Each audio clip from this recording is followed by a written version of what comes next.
L'invité du jour, animé par Emmanuel Guibert.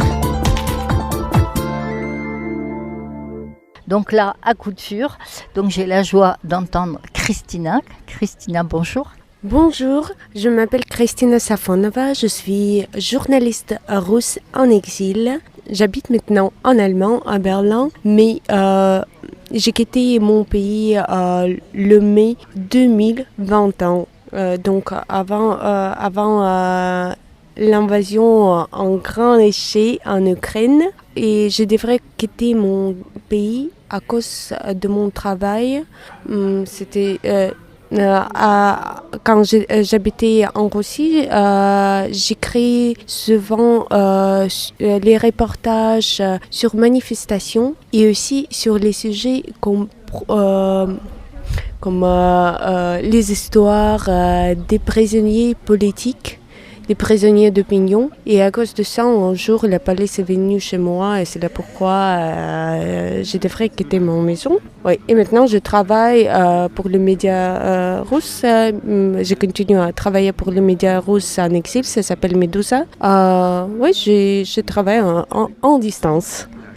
Et vous avez été obligé de partir ou ils vous ont menacé ou c'est vous qui avez dit si je crains d'être envoyé en prison ou être surveillé, je préfère partir? C'est une bonne question. J'ai compris bien et on m'a bien expliqué à police quand j'étais à police pour donner témoin. Je pense. On m'a bien expliqué que je vais avoir beaucoup de problèmes et ce sera un procès administratif contre moi. Mais j'avais risque à rester dans un centre pour détention presque pour un mois. Donc, j'ai parlé avec mon avocat, c'était son idée.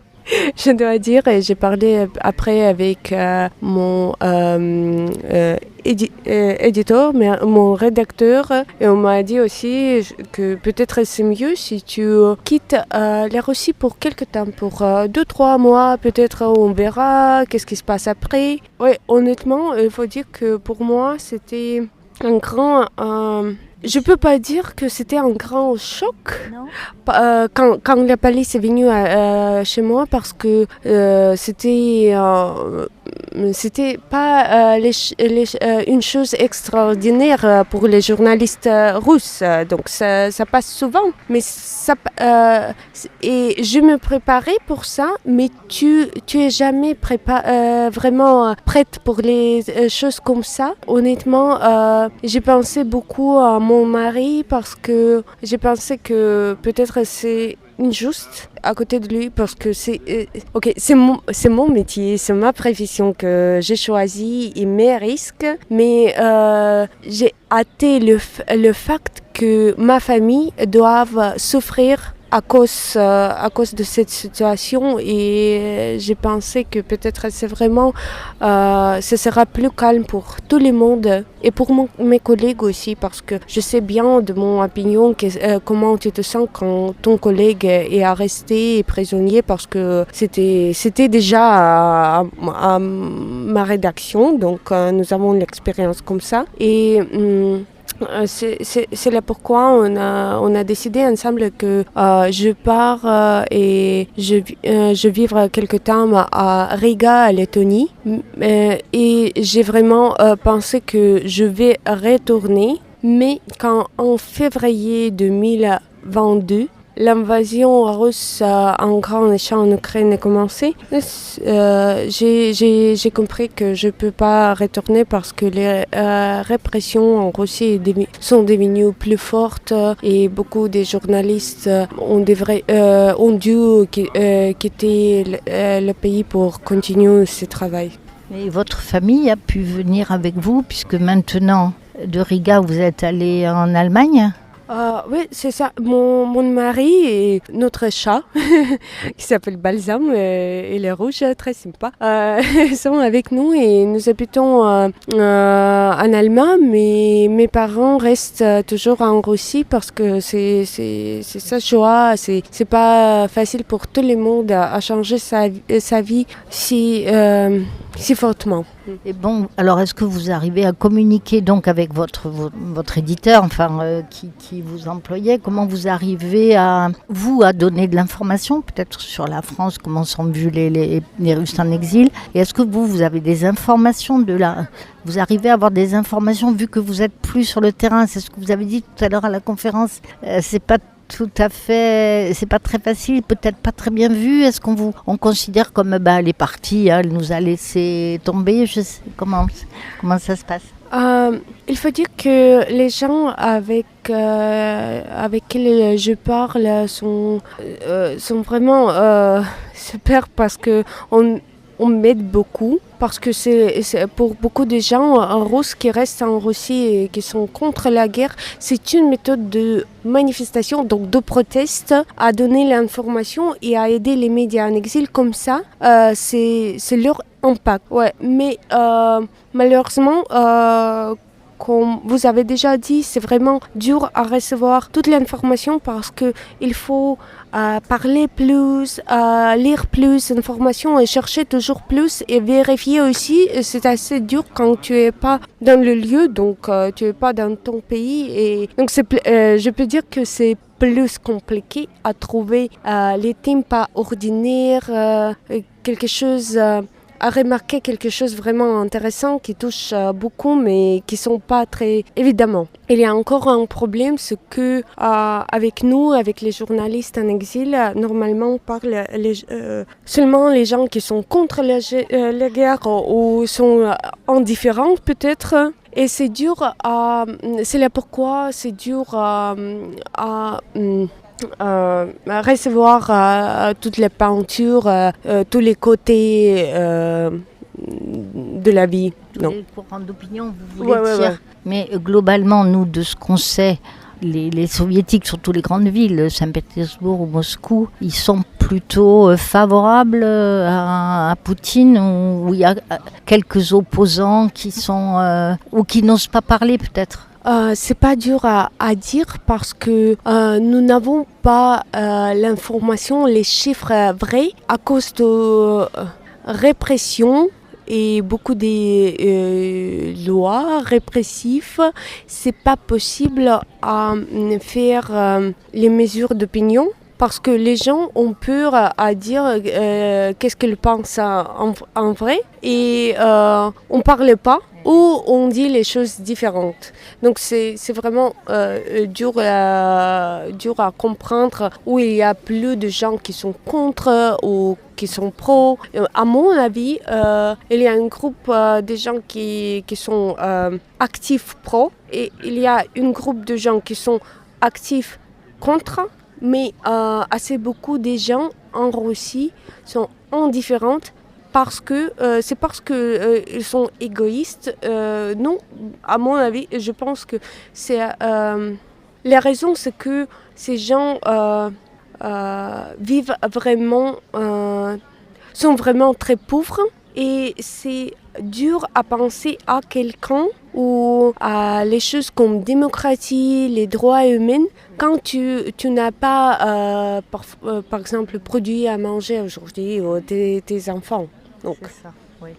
Donc quand tu as une pécule pour rentrer dans l'armée, ça fait quand même...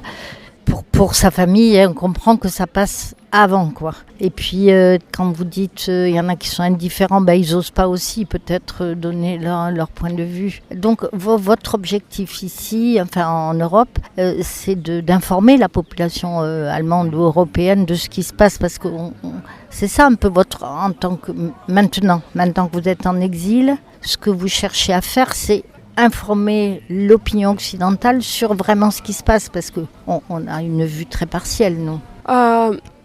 Moi, personnel, j'ai créé en russe et quand je suis immigrée, j'ai pensé que pour moi c'est grave écrire pour les Russes qui restent dans le pays parce que c'est aussi dur quand tu, par exemple, tu es contre la guerre. C'est interdit dans ton pays à être contre la guerre. Tu peux pas vraiment partager sa douleur avec quelqu'un.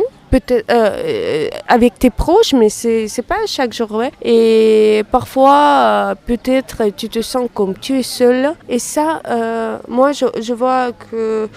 Je pense que peut-être les médias russes en exil peuvent donner aussi ce sentiment que tu n'es pas seul. Tu es normal, c'est normal à être contre la guerre. C'est pas tout le monde qui sont pro la guerre. Ouais. Et quant à la société l'occidentale, à mon avis, il y a assez beaucoup d'informations dans les médias français et allemands parce que parfois je lis et donc les collègues de d'autres pays font ce travail très bien et ça aussi a donné tous les points et l'information. D'autres questions, c'est ce que c'est plus que 3 ans de la guerre, de la grande guerre, je veux dire. Et évidemment, il y a plus de fatigue de cette information et c'est plus dur à attirer, à mobiliser. Oui, c'est ça. Bon, voilà. C'est ça. Faut maintenir une information suffisamment, de façon active pour oui, on peut se dire bon ben ça va, alors ça continue jusqu'à quand on n'en sait rien. Une guerre sans fin quoi. Et personnellement, ça va. Vous avez dit tout à l'heure, j'ai l'adrénaline qui me tient. C'est mon combat pour informer. Ça va. Vous n'avez pas trop d'inquiétude. Vous avez le sentiment de commencer une nouvelle vie en Allemagne sans avoir la nostalgie du pays. Bien sûr, on l'a toujours. On l'a toujours, oui, bien sûr. Mais je voudrais bien essayer parce que avant les premières années de ma migration, ma vie était comme en pause parce que j'ai travaillé beaucoup sans penser à l'avenir. Mais maintenant, je voudrais bien commencer à vivre et j'essaie. Bien sûr, j'ai quelques problèmes comme l'anxiété et tout ça parce que le travail, l'expérience comme ça, on reste avec nous. Mais j'espère que malgré tout ça, malgré les choses négatives, je veux dire que je suis très heureuse que j'ai l'expérience d'être journaliste en Russie parce que c'est vraiment une profession très intéressante.